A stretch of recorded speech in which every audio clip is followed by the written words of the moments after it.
Hello, everybody, our fellow ranters and rantees, all that stuff. You're listening to another episode of the Bodacious Rant with Burn and Rye. And I figured you guys have already guessed it. We're talking some more She-Hulk today. And we're getting close to the end of the season, so it's getting pretty crazy. A little disappointing for just one reason. It's a very minor reason. It's not a big deal. Maybe personally for me, but this is a spoiler episode as always, guys, so do not forget to throw down a like, ring the bell to, keep an ear out for other videos, and, of course, subscribe, because, we appreciate all you guys, all the support, and we want to keep growing that support. So, more power to all of us. We're all winning here, We entertain you, you entertain us, all that kind of stuff. Just Hulk smash all those buttons, and stay tuned for all of our other stuff. Just don't break everything. That's all I gotta say. Just don't break it. Unless you can afford to, then go ahead and do it. I don't care, but I can't. As long as you were able to hit the button before it broke, then it's okay. Right. But like I said, I'm a little disappointed because they keep hinting at Daredevil, but I think he's going to be the season finale, like cameo or episode kind of person. So I just got to prepare for that. But oh man, and then fucking Josh, just total disappointment. I called it. We called it. We did. But that doesn't mean I wanted it to be real. Oh man, just because their date looked like so much fun. They go to there are several dates. They go to a food truck. They go out to like a night market kind of thing, and then they go to a drive-in movie. Which drive-in movies are really fun, but I actually would been to one. I would want to go to the ones where you could just sit in the car. Maybe there's like a speaker you could order stuff, like the old-fashioned way of doing it, and have it so you don't have to turn your car on to do it, because that is a risk if you go to a drive-in that they either connect through your radio or something, and then you just kind of kill your car off eventually. Yeah, because you're just running the battery. Yeah, you're just running the battery. When I went to go see New Mutants, real quick before we keep going, years ago during COVID, I was able to put it on my phone, like the Wi-Fi, like there was a thing on there, but it was super delayed compared to the movie, so I was like a good second or two off, and I was like, fuck, but I was like, screw it, I'm going to ignore that, I'm just going to watch this movie. But it was a disappointment. Anyways, yeah, they're having a great night, and then he fucking ghosts her like an asshole. Like, Tatiana Maslany / Jennifer Walters is awesome. And you get She-Hulk as an added plus, and he just totally ghosted her. But we'll get to that reason why in the end of this whole thing, just for speculation stuff for the next one. And, what best way to distract yourself with problems with relationship stuff, dating stuff, than with work, which I thought was hilarious because I felt like when the detective called her, he's like, yeah, Abomination's thing isn't working, so we gotta see if he changed into it, but we don't have enough squad, so can you show up? I thought it was hilarious that he's still just living his life. He's just super calm. She's all shrunk in his house because he doesn't think like Hulk, where everything needs to be massive and stuff, so I thought that was still a good little detail to add to that one. And it's so weird seeing him so calm compared to, like, I still expect to see him become the real Abomination, like from the Incredible Hulk. I don't know if that's just me or not. I don't know what you were thinking for them. I mean, a lot of us are kind of like speculating that it has to happen at some point, right? Or is he in fact like? I mean, not for necessarily like nefarious purposes, like not to be like evil or anything, but just maybe transform at some point, because I do at the same time like want to truly believe that he is reformed and stuff. Just, I guess, basically just for the message that, not all the bad guys that go in and come out and say are reformed are lying about it. That's kind of like a trope that we get a lot in media, where it's like the bad guy's like, I've been doing great, I'm a changed man, and then it turns out they're not, so to invert that sort of like expectation, just have him be what he says he is, that he's a new man, and that I feel like that would be a little bit of a better message, instead of just like demonizing like a lot of these criminals or former criminals who who are now did their time, really released from prison and are trying to make their way in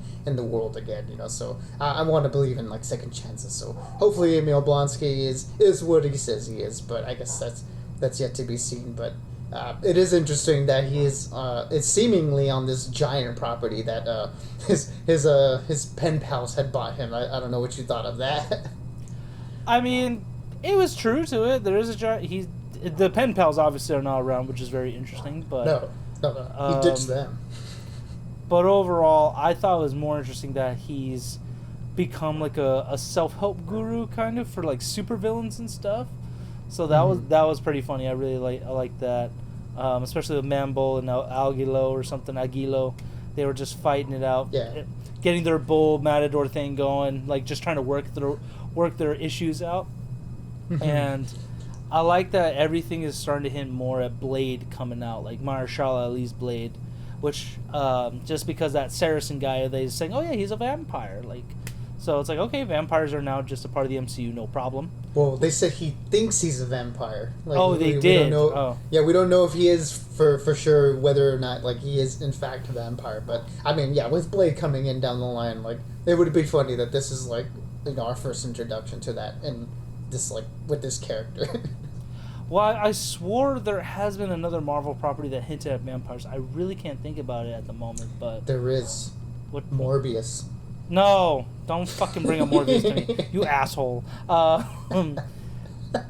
I hope. Side note: I hope Mahershala Ali doesn't quit, because there are those rumors that production is not great right now, and he's very frustrated with the whole process, especially since the director left.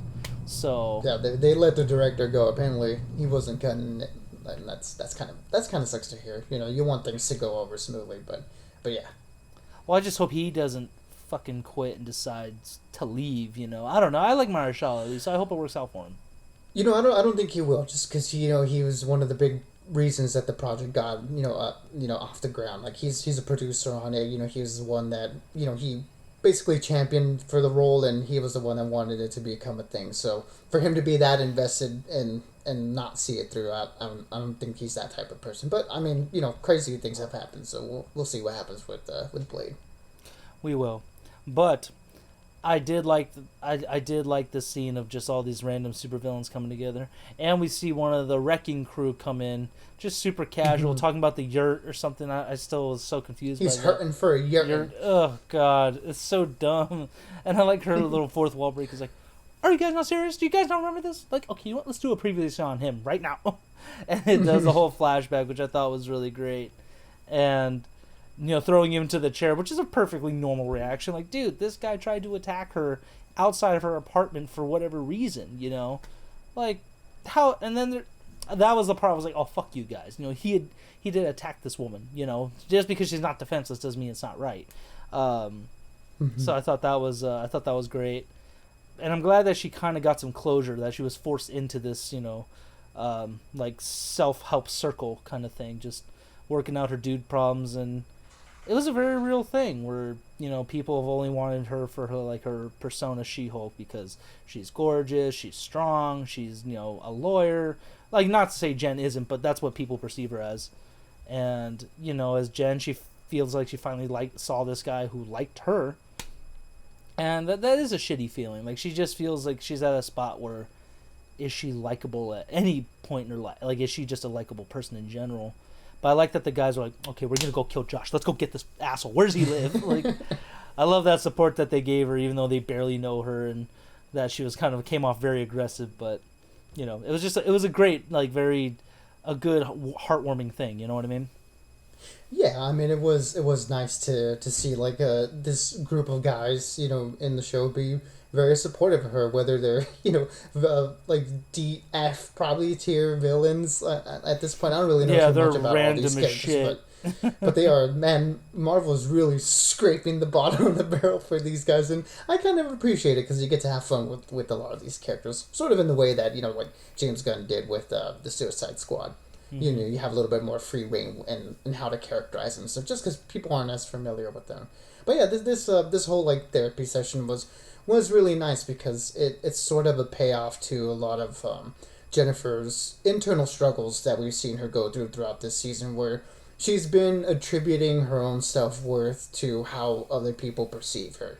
Whether it's how the reception to She-Hulk is, whether it is to her and how well she does in her job. She's in a weird predicament where she's sort of competing with herself, and that's kind of like a weird place to be in, because she is both those people. She is Jennifer and she is She-Hulk, but at different parts of her life, certain people tend to prefer one over the other, and more often than not, we're seeing that it's the She-Hulk persona that's sort of been winning out. So, I mean, it's a little bit crushing for her to have like been going through all of this like sort of rejection and unsuccessful in her love life and her personal life too. So to sort of get her perspective on it and to see her like air it out and for everyone else to reaffirm that hey, like your real true value is comes from within yourself, like you're not in competition with yourself. You are both these people, and you are great, and not like there are people who are going to want to hang out with you for who you are, so again, it was just a really touching moment that I wasn't really expecting, from this series, but it's been very nice that we got it, and it's a really good moment of character growth for Jen. I mean, I feel like it was definitely one of the most relatable moments we've had on this show and Marvel in general, where it's like Mm-hmm. we all want to be accepted for who we are, and like have a special person to be like, I know, I see you, I'm fine, like I'm happy with you. That's all. Like I like you the way you are. So I'm glad that they kind of helped her through that. Like, hey, you are Jen, you are She-Hulk. Like you're both people. Don't use She-Hulk as a shield. Just be yourself, and then that person will come along. It's like, you know what, you're right. As well she should. So I thought that was a great moment. Just her bonding with those random dudes. And then she's like, I'm hurting for a year. And it's like, I like he's just like, yeah, you got it. It's going to catch it. I will say though, I was a little bit nervous, like when they were telling her to like transform back into Jen. I'm like, oh no, like are they gonna like jump her or something? Like like are they doing this whole big charade to like sort of get her in a vulnerable state to like attack her or to like get one up on her or something? But I'm glad that didn't happen. Like it seemed like the moment could have happened, and they were definitely setting it up to where if it did, it wouldn't have been a surprise. But the fact that it didn't, it was kind of nice. It was what it was. Yeah, I mean, I did think about it, but I'm like, no, that ain't gonna happen. That'd be a messed up moment for all of this whole episode where it's like, oh man, we just like, what was the whole point of this shit? So they're just assholes then, kind of thing. So I'm glad that like, kicking her while her shoes down, that wouldn't be really nice. No, it'd just be mean spirited. So I'm glad it played out like that. But like I said, we fucking called it last week, where I was worried that Josh is just someone trying to get to her for whatever reason, and we find out at the very end of the episode where it did the whole 3 days earlier. It was like, oh shit, what happened? And we see Josh get up, take a picture of her, copying her phone too, which is just horrifying. And to the Hulk King saying, oh yeah, got like with the emojis like, hey, got the sample, we're good to go. It's like, you douchebag. So I'm curious to see who the Hulk King is. Who the fuck is this person trying to control her, get a sample from her? You know what I mean? Yeah, like what is the ulterior motive of this Hulk butt that they've been after, seemingly from the not the beginning of the season, but sort towards the beginning of the season. Like, what is the end goal? Like, what is it that they're gonna do with her blood? Like, are they gonna try to make other Hulks? Like, are they trying to do something with like another version of the superheroes, super soldier serum? Like, what is their master plan that we have yet to be revealed? Like, and who is, like you said, who is the Hulk King? Is it that one like weird guy that I've been speculating from the moment that we saw him in episode 3, or is it someone else that we haven't seen yet? But yeah, the fact that Josh was not who we wanted him to be was disappointing, and I think we all were those guys in the group that were just like, we need to find this guy and he needs to die. Like, he not only did he hurt Jen, but like now he's actively working against her with this secret group that we don't know of. So not a good dude, not a good dude at all. No, douchebag. Yeah, like I said, I'm curious. Is it Mallory? Is it that one weirdo? Who knows? Well, hopefully we'll find out soon with that. Anything else pop out at you this episode, or like any Easter eggs or something you caught? I mean, just the little like credits things at the end, like like the drawings and stuff. Like, we got to see, it was very like not like consequential stuff. It's just them like like in the year together and stuff. So it was more like comedic stuff. But yeah, nothing that I can think of that jumps out to me. Like I wonder if intelligentsia is like the group that you do like. I don't know if they were like the same thing because intelligentsia, did that strike you as sort of like an organized group or just sort of like a forum where people just spouted all of their hatred for She-Hulk and others presumably. It can. I don't know. I thought it was. I think it's just a forum, to be honest. I don't know if it's necessarily a group, just because they had like Mr. Immortal, they had her. I mean, Mr. Immortal was an Avenger in the comics, so maybe that's Mm-hmm. hinting that this is some sort of group trying to eyeball these other up and coming heroes, kind of thing. I don't know. I'm very curious, but right now I'm speculating it's just a forum with for super people, just like kind of like Reddit, but for superheroes. Just even though it's a hate site, so. Um, Right.